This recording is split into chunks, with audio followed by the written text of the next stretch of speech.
지난 주간에는 우리가 1년에 한 번 있는 여름 수련회를 통해서 새로운 영적인 충격을 받고 새롭게 결단하는 은혜의 시간을 가지고 많은 분이 참여하게 되신 데 대해서 감사를 드리고 하나님께 영광을 돌리는 것입니다. 최근에 우리는 중동 사태로 말미암아 또 하나의 에너지 파동을 앞에 놓고 있고 에너지 위기에 직면하게 되었습니다. 우리 오래전부터 앞으로도 또 하나의 에너지 위기가 올 것이라고 예측을 하고 준비하고 있었습니다만 이렇게 갑자기 닥치게 될 때에 여러 나라들이 당황을 하고 또 이 전쟁의 불길도 우리가 눈앞에 놓은 것 같은 그런 조급함을 가지게 됩니다. 우리 1970년 후반기에 에너지 위기가 닥쳐올 때 우리나라에서는 여러 가지 절약 운동을 벌려서 실효를 어느 것까지 거뒀다고 볼 수가 있습니다. 그러나 근래 와서 민주화 운동과 올림픽 대회를 전후해서 우리 에너지를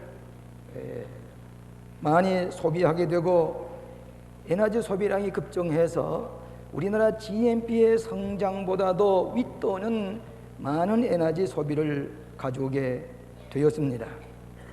석유에 의존하고 있는 우리나라는 이 중동 사태는 우리에게 큰 위협이 될 수밖에 없습니다.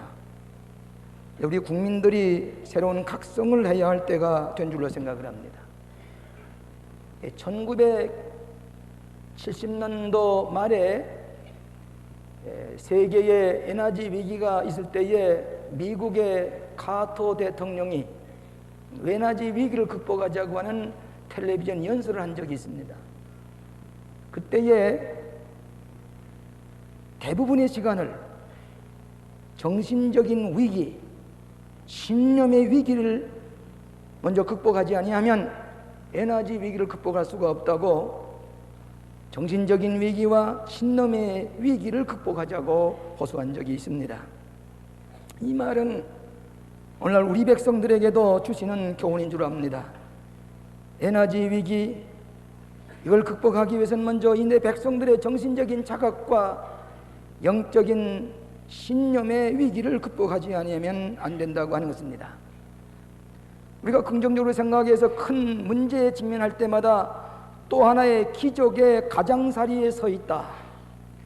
기적을 일으킬 수 있는 좋은 기회가 다가오고 있다고 하는 것을 우리가 예측을 하면서도 먼저 우리의 정신적인 영적인 자세를 가다두어야 될 줄로 생각을 하는 것입니다. 한 나라의 흥망은 그 나라의 에너지가 얼마나 가지고 있느냐, 그 에너지에 결부되어 있습니다. 한 개인의 성공과 실패도 그 사람이 에너지를 얼마나 가지고 활용하느냐에 따라서 성공하기도 하고 실패하기도 합니다. 에몰슨이라는 사람이 말하기를 세계는 에너지를 가진 사람에게 속해 있다. 에너지를 많이 가진 사람만이 세계를 장악하고 있다 하는 그런 얘기입니다. 똑같은 환경 가운데 있지만은 어떤 사람의 삶의 결과가 달라진 것은 그 사람이 에너지를 얼마나 가지고 있느냐 하는 것입니다. 아무리 많이 배우고 기회가 좋고 재능이 있고 환경이 좋아도 에너지가 없으면은 아무런 일도 할 수가 없게 되는 것입니다.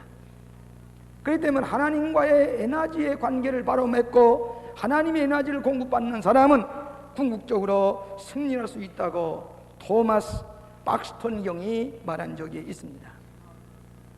성경에 보면은 하나님과의 바른 관계를 맺은 사람에게 넘치도록 풍성한 에너지를 공급하게 된다, 그렇게 말씀을 합니다. 오늘 본문의 말씀 3장 16절에 보면 그 영광의 풍성을 따라 그의 성령으로 말미암아 너희 속에 속사람을 능력으로 강건하게 하옵시며 그랬습니다. 그만 다른 말로 말하면 무한한 에너지를 우리 속에 강건하게 능력으로 성령으로 말미암아 공급해 주신다, 그런 말씀입니다. 이사야서 40장 30절에 잘 아신 대로 오직 여호와를 앙무하는 자는 샘을 얻으리니 독수리 날개치며 올라가면 가둘 것이요 다른 박질하여도 곤비치 아니하겠고 걸어가도 곤비치 아니하리라. 여호와를 앙무하는 자에게 무한한 에너지, 무한한 자원을 공급해서 피곤치 않게 되리라 하는 그런 말씀을 성경에서 반복해서 우리에게 기록하고 있습니다. 여러분, 이번 여름에 뜨거운 열기를 우리가 건져내기가 힘들었습니다. 태양의 에너지가 이처럼 지글지글 끓어서 우리 가까이 오고 있습니다. 또 여러분, 지구가 돌아가는 지구 회전의 에너지라고 하는 것은 우리가 상상할 수도 없습니다. 자연에 무성하게 성장하고 이 푸르른 이 자연의 에너지 같은 것도 흘러 넘치는 것을 볼 수가 있습니다. 하나님의 생명의 에너지는 우리에게 언제든지 충만하게 공급하게 되어 있고, 이것을 잘 관리하는 사람에게 우리가 보람있고 값어치있고 은혜롭고 성공적인 삶을 살아갈 수 있다고 하는 것을 성경은 가르치고 있습니다. 저는 이 아침에 세 가지 교훈만을 제가 얻으려고 합니다. 첫째로는 이 생명의 에너지를 낭비하지 말라고 하는 그런 말씀입니다. 여러분, 아무리 에너지를 많이 공급받아도 낭비하고 탕진하는 것은 그 에너지를 만족하게 충만하게 채워줄 수가 없습니다. 제가 한번 외국에 여행 중에 우연히 텔레비전을 보니까 미국 CBS 텔레비전에서 최근에 일어난 중요한 일들을 방영을 하는 프로그램을 보았습니다. 거기에 아시아에서 일본과 한국에 대한 최근의 정황이 간단하게 텔레비에 비쳤는데, 일본에 대해서는 이렇게 얘기하고 있습니다. 일본 사람들의 건강관리에 대해서 자상하게 설명하면서 그들이 사무실에서 일하다가 그 가까이 그 건강관리 위해서 짬이 있을 때마다 이 심신을 단련하고 체력을 관리하는 여러 가지 프로그램을 소개하는 것을 보면서 이렇게 일본 사람들은 체력을 관리하고 있다, 그렇게 얘기하고 있었습니다. 그 다음에 한국 사람들에 대한 얘기가 나오는데, 한국 사람들은 열심히 일하는 일벌레다, 월커홀릭이라, 그렇게 얘기를 했어요. 일꾼들이다. 경쟁 속에서 싸워서 이기기 위해서 30대 40대에 난 분들이 열심히 일하는데 시간 가는 줄 모르고 열심히 일한다. 그리고는 저녁에 늦게 피곤하고 지치고 스트레스에 쌓인 저들이 집으로 그대로 돌아가는 게 아니라 술집으로 가는데, 술집마다 가득가득이 만원이 된 그 장면을 비치면서 이들은 하루 종일 경쟁 속에서 월커릭, 일꾼, 일벌레와 같이 열심히 일하다가는 그 스트레스와 그 긴장과 그 피곤을 해소하기 위해서 이렇게 술집에 만원이 되어서 술을 마시고 피로를 회복한다, 그런 얘기를 했습니다. 그리고는 비틀거리고 집으로 돌아가는데, 그 나중에 하는 얘기가 결국은 한국이 40대 남자에게 간경화증과 간암으로 죽는 사람이 많은 까닭은 이렇게 저들의 에너지를, 신체 모든 정력을 허비하고 낭비하기 때문이 아닌가. 피곤을 해소하기 위해서, 스트레스를 해소하기 위해서 그가 술을 마시고 그 여러 가지 방법을 취하지만 결국에 가서는 자기의 생명의 에너지를 파괴해서 40대에 간암으로, 간경화증으로 죽어가는 사람이 많다고는 입니다. 오늘 우리가 에너지 공급보다도 더 중요한 것은 우리에게 주어진 이 에너지를 낭비하지 아니하고 잘 관리해 가는 것이 중요한 것인데, 이 나라의 가장 큰 위기는, 지금의 큰 위기는 에너지 소비와 낭비, 이 과소비 문제가 큰 문제가 되고 있습니다. 이걸 극복하지 않으면 통일도, 우리의 나라의 모든 경제적인 발전도, 정신적인 부흥도 가져오기가 어렵게 되는 것입니다. 여러분, 우리나라 사람의 성품 가운데 과장하기를 좋아합니다. 분수를 모를 때가 있습니다. 기분과 감정으로 하면서 내일 어떻게 될지 알지 못하고 그저 모든 걸 낭비하고 탕진할 때가 많습니다. 자랑을 거리를 삼으려고 할 때만 허영, 이 낭비벽이라고 하는 것이 우리나라의 경제를 망치고 있습니다. 인간을 절제해야만 바로 살 수가 있습니다. 에너지가 넘치게 흐르고 풍성하게 값어치 나는 사람은 그 사람의 에너지를 정량하고 축적된 에너지를 가질 때에 이루어지게 됩니다.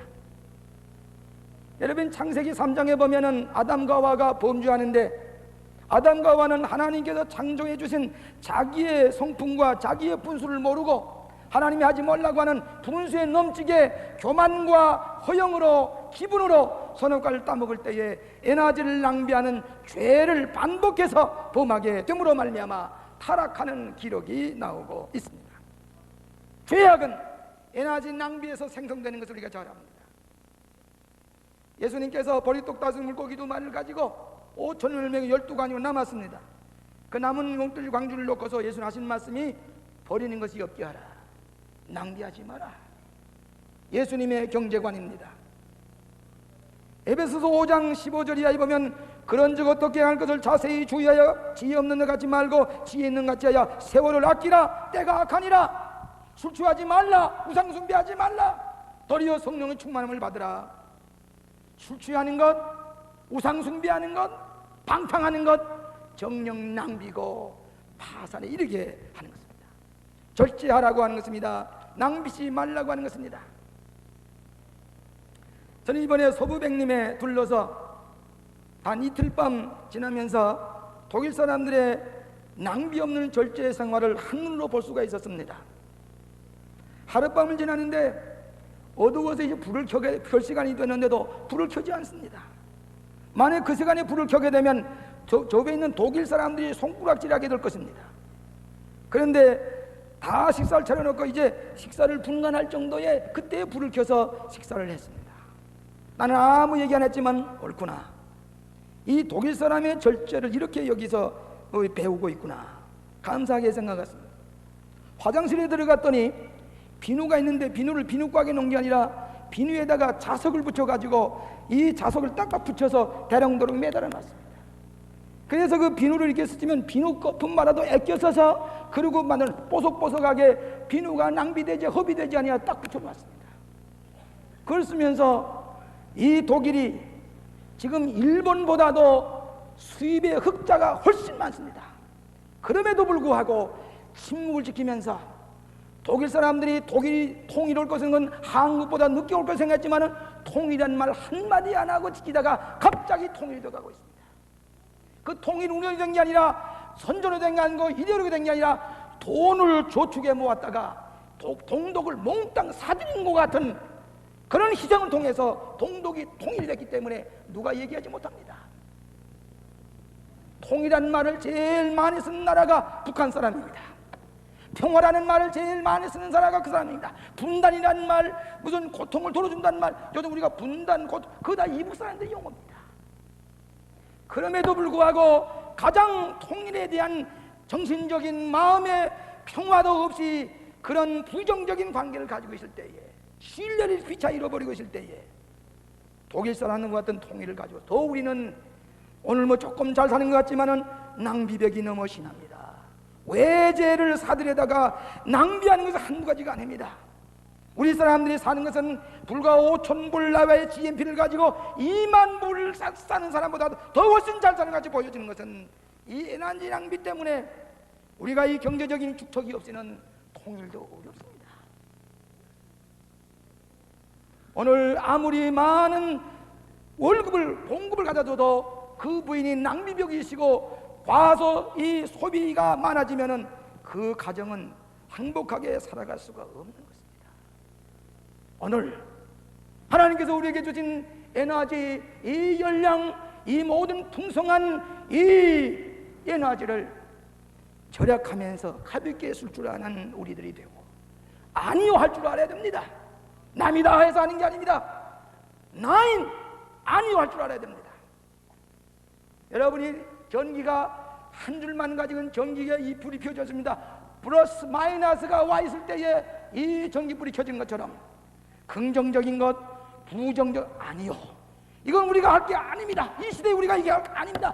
아니요라고 부정할 수 있을 때에 이 놀라운 에너지가 발동하게 되는 것입니다. 오늘 이 나라 백성들이 하나님께 주신 고귀한 에너지를 생산적으로 사용하지 아니하고 이기적으로 자기의 쾌락 만족을 위해서 자기만을 위해서 낭비하게 될 때에 통일은 가까워질 수가 없습니다.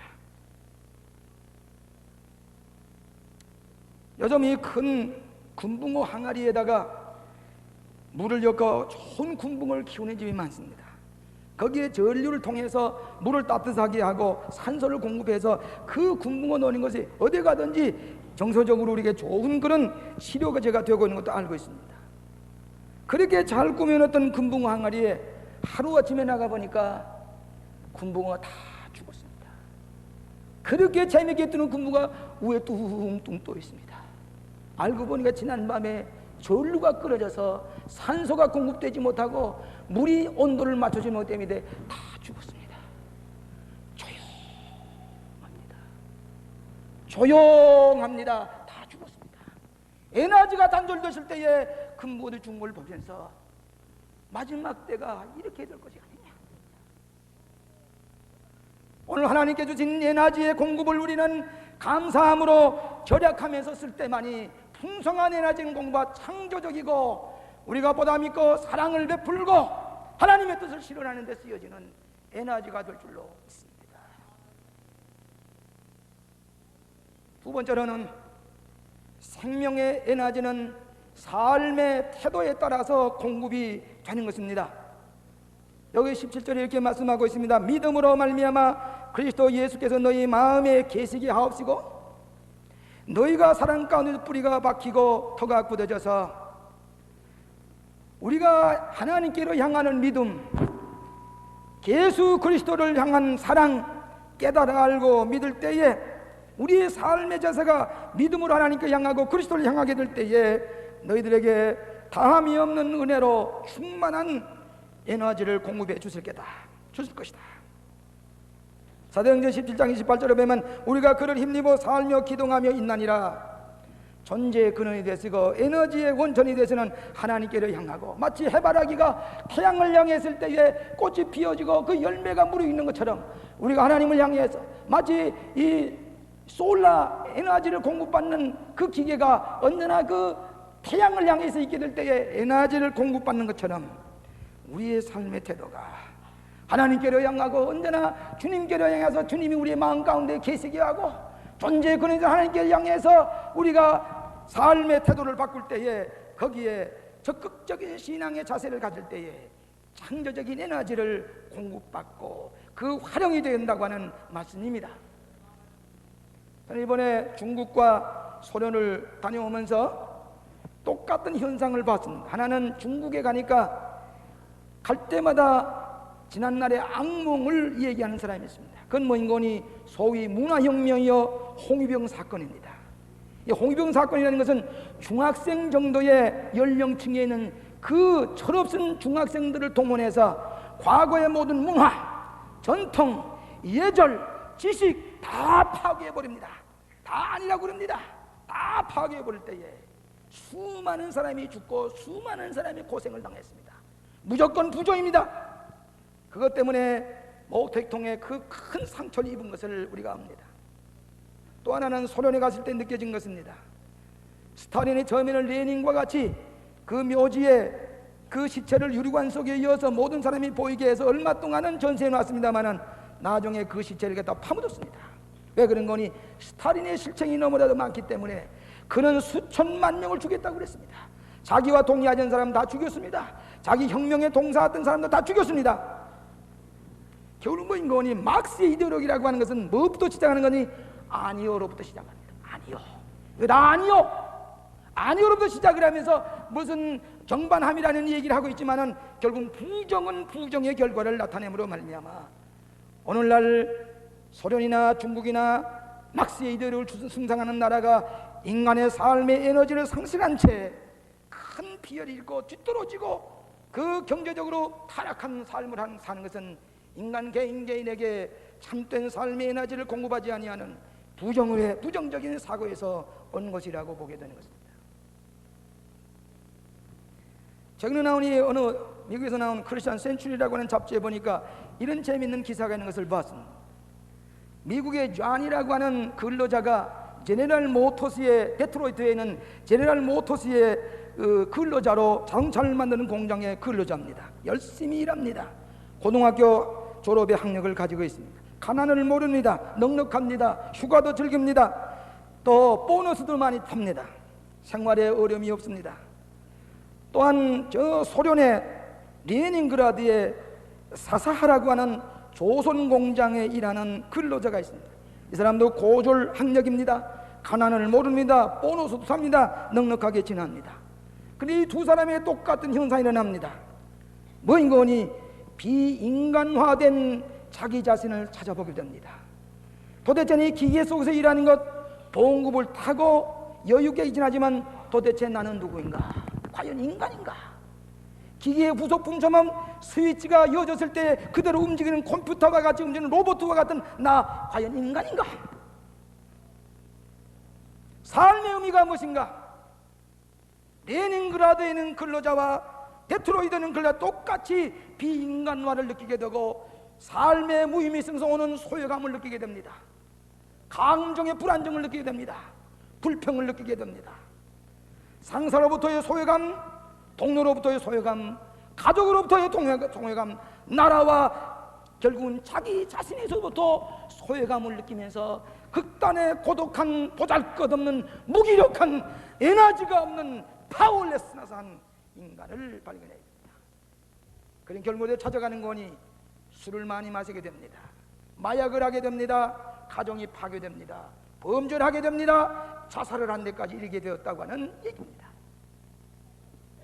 결국은 하나님과의 관계, 창조주와의 관계가 없이 존재 근원과의 참된 삶의 에너지를 공부하지 못할 때에 비인간화, 소외감 때문에 스스로 자멸할 수밖에 없는 레닌그라드에 있는 근로자나 USA에 있는 이 근로자나 똑같은 체험을 하고 있다고 하는 현대의 인간의 심리를 말하고 있습니다.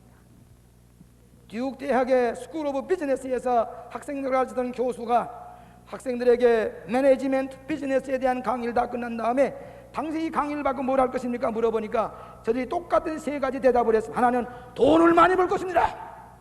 그 다음에는 파워를 가질 것입니다. 권세를 가질 것입니다.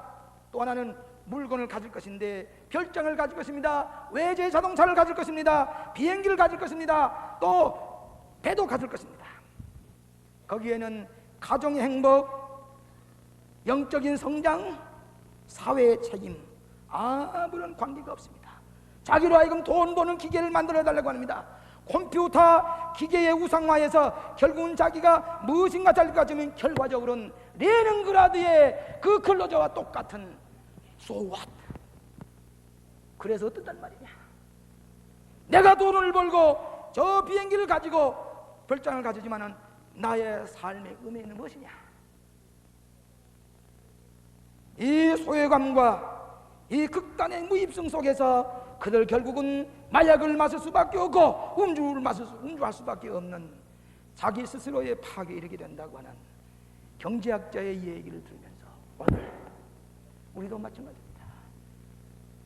저 고르바초프가 베레스트로이카를 주장했습니다. 이 베레스트로이카라고 하는 그 말은 무슨 말인 거니? 소련 말로 바로 세운다는 말입니다. 우리가 개혁 정책 가지면 바로 기울어졌습니다. 바로 세우자, 바로 긍정을 바로 하자고 하는 뜻이 베레스트로이카입니다.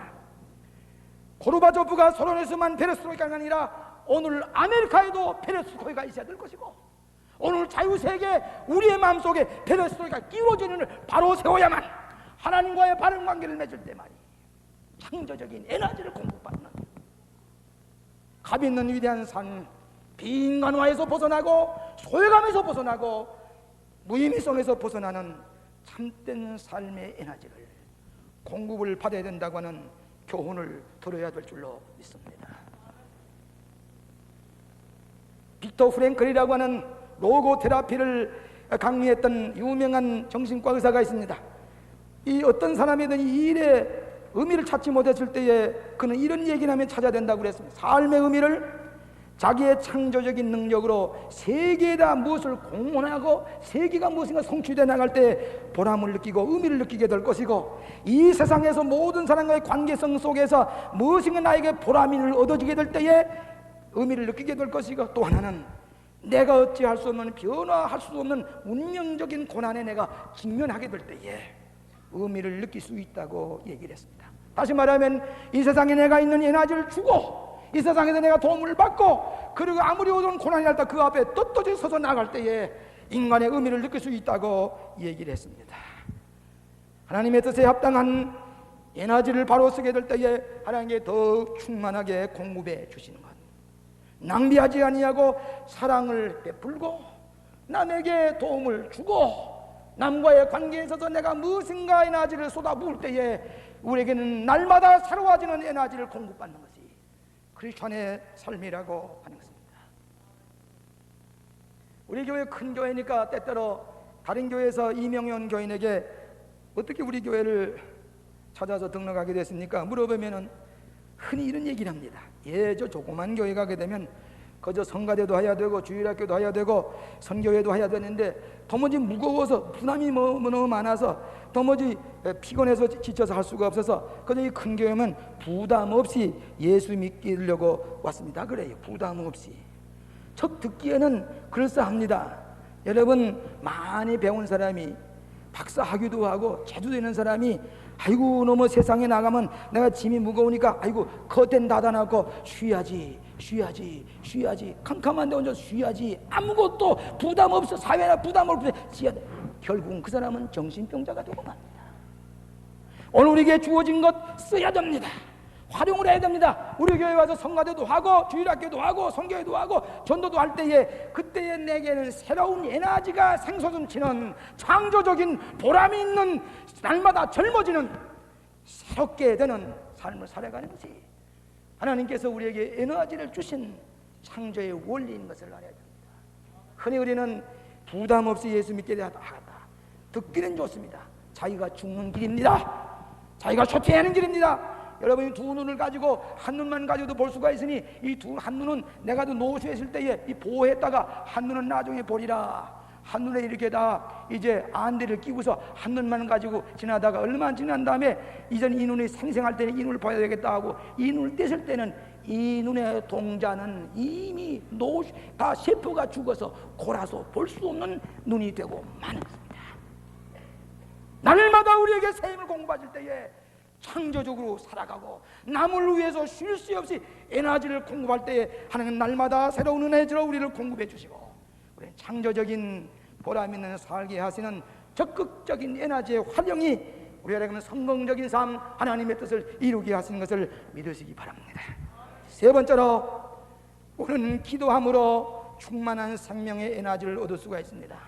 기도함으로 오늘 여기 보니까 3장 14절에 이러함으로 내가 하늘과 땅에 있는 각 족속에게 이름을 주신 아버지 앞에 무릎을 꿇고 비노니 우리 가운데 역사하시는 능력대로 우리의 온갖 구하는 것이나 생각하는 것에 더욱 넘치도록 능히 하시리에게 구하노니. 오늘 여러분이 늘 하나님과의 연접하는 일이 있어야 됩니다. 여러분 제 면도 기계라든지 리차지 재충전하는 것이 있습니다. 얼마 좀 쓰게 되면 이 전력이 다 없어지지요. 그때는 이 소켓에다가 이어서 이 동력과 연결이 되어야만 공급을 받습니다. 기도는 무의식층에 하나님께 향하는 마음으로 간구할 때에 날마다 새로운 은혜로 기적을 베풀어 주시는 것, 이 체험하며 사는 것, 이것이 크리스천의 삶의 필라소피입니다. 삶의 철학입니다. 기도하는 것은 삶의 철학입니다. 이번에 호렙산 기도회 때에 여러 가지 병 낫는 기적, 저도 알지 못하는 사이에 처음 나왔던 분이 병을 앓는다 손을 놨더니 깨끗이 나와서 아이고 나는 모르겠습니다. 이게 어떻게 되는지 알 수 없습니다. 그렇게 이해하는 분이 계세요. 어떤 분이 지난번에 집회 끝나고 제 방에 와서 기도받은 어머니가 이런 얘기를 하세요. 그 아들이 조금 신체적인 부자입니다. 그런데 뇨석증이라는 게 있어서 늘 뇨에서 돌이 나와서 늘 고생을 하는데 그게 늘 어머님이 자나깨나 걱정입니다. 그 부자유한 아이들에게 대한 관심이 그저 기도 제목, 언제나 그 아이에 대한 기도인데 한 번은 호렙산 기도회에서 기도할 때에 목사님이 그 아픈 자리에 손을 얹고 기도하라고. 그 아이는 저 집에서 지금 누워 자고 있습니다. 어머니는 그 자식에 대한 안타까운 마음으로 그 뇨석을 생각해서 그 방망에다 손을 얹고 어머니가 손을 얹고 한 손은 뒤에 손을 얹고서 그리고 기도하라고 할 때 갑자기 기도했습니다. 그런데 그 순간에 집에 돌아가 보니까 그 어린 애기에서 뇨속이 60개가 나왔더라는 얘기입니다. 무엇으로 해석하겠습니까? 이 신비를 무엇으로 나는 해석할 길이 기도 외에는 그 관계는 우리는 합리적으로 해석할 수 그런 사건이 일어난 팩트를 보고서 기도의 에너지, 기도의 능력을 믿게 되는 줄로 믿습니다. 오늘 우리 그리스도인은 6가지의 중요한 삶의 철학을 가지고 살아야 됩니다. 첫째로는 하나님은 항상 좋으신 하나님입니다. 좋으신 하나님, 여러분에게 항상 좋은 것을 주시기 원하시는 좋으신 하나님. 두 번째로는 진리는 항상 진리입니다. 진리는 언제나 진리입니다. 세 번째로는 인간에게 주어진 에너지를 비롯해서 모든 가능성을 우리에게 주신 것을 믿어야 됩니다. 네 번째로는 하나님의 형상대로 지음을 받은 나 자신은 내 생각과 감정과 양심 모든 것은 하나님의 형상, 짐승의 모습이 아니라 하나님의 형상을 지음받은 그것이 나를 컨트롤하고 나를 지배하고 있다는 것을 믿어야 되는 것입니다. 다섯 번째로는 기독교의 진리는 인간의 삶 안에서 활용될 때에 결국은 축복이 되는 것. 우리가 이 말씀대로 행함이 없기 때문에 축복을 맛받는 것이지, 하나님께서 당신의 아들을 주기까지는 하나님이 우리 인간에게 주신 이 진리대로 생활하기만 하면 축복의 결과를 나타낸다고 하는 이 진리, 이 철학. 마지막으로 기적을 일으키는 기도의 능력을 믿으라고 하는 것입니다. 그렇기 때문에 우리는 무릎을 꿇고 비노니 인간의 무능함을 고백하며 하나님의 전능하신 능력의 에너지, 창조적인 에너지를 기다리는 것, 이것이 크리스천의 삶이라고 하는 것입니다. 성공적인 삶을 살아가는 사람에게 에너지는 넘쳐야 됩니다. 거기에 10가지 교훈이 있는데, 첫째로는 자기 자신의 신빙성을 늘 검토하라고 하는 말입니다. 내가 신빙성 있는 존재인가? 남이 나를 볼 때 신뢰만한 신빙성을 줄 만한 존재인가? 나 자신의 신빙성을 날마다 검토해 보라고 하는 것입니다. 두 번째로는 모든 일에 더욱 흥미를 가지라. 모든 할 때마다 큐리어스, 흥미를 가지고 할 때에 피곤을 모르고 생산적으로 살아갈 수가 있습니다. 세 번째로는 일상성에서 벗어나라고 하는 것입니다. 사람이 권태를 느끼는 것은 일상성에 붙잡히는 때입니다. 여러분, 여름 휴가를 가서 들이나 산에 갔다가 바다에 가서 놀다가 휴식을 하고 오는 것은 일상성에서 한번 벗어나 보는 거 아닙니까? 그럴 때 리크리에이션, 새로운 창조의 능력이 나타나게 일상성에서 벗어나야 됩니다. 네 번째로는 늘 자기 자신을 정직하게 보라는 것입니다. 꾸민 대로, 형식대로 이 무슨 아티피셜한 그걸 보는 게 아니라 정직하게, 오네스트. 다섯 번째로는 내게 오는 보상은, 내가 얻는 보상이라고 하는 것은 내가 다른 사람을 위해서 봉사했거나 구제했을 때에 남에게 준 만큼 돌아오는 것입니다. 내가 주지 않으면 내게 돌아올 것이 없습니다.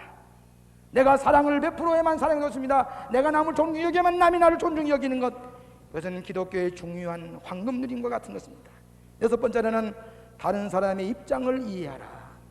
일곱 번째로는 진리를 찾고 진리를 알리라. 진리에 대한 담대하게 증거하는 마음이 있어야 됩니다. 여덟 번째로는 자신의 하는 일을 늘 평가하라.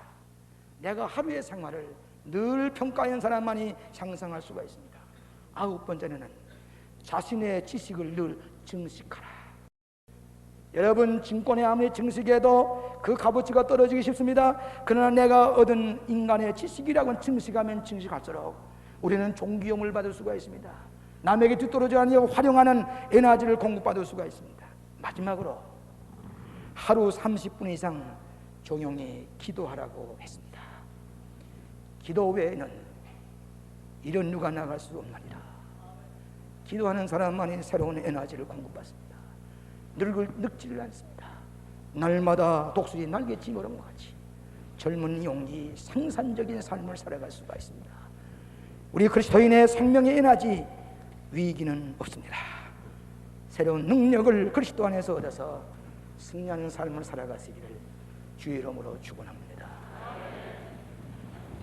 자비하신 아버지 하나님, 신령한 은혜를 감사합니다.